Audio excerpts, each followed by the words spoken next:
Guys ঋদ্ধিমাদের হচ্ছে ধনিয়া rice, ধনিয়া পাতা দিয়ে করেছে। আর তোমাকে কি চাটনি দিয়েছে? কোন দিলে ভালো? ডাল, এটা কিছু একটা, ওটা হচ্ছে স্যালাড।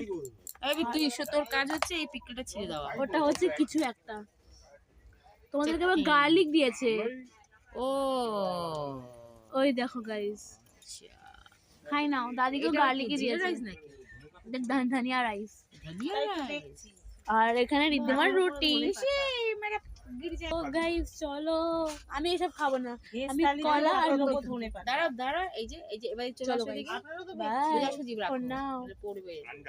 আর গাইস এখানে আন্ডার উপরে ধনেপাতা দিচ্ছে না, ভেজ থালিতে আমরা আসানসোলে আজকে নামবো, ঘুরবো না, আসানসোলে নামবো।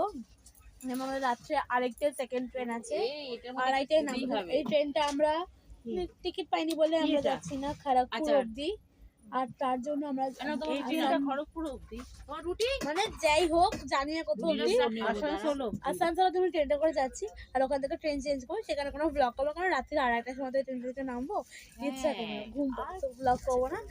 খড়গপুরে গিয়ে আমরাও আছি। চলো গাইস, বাই ফর নাও।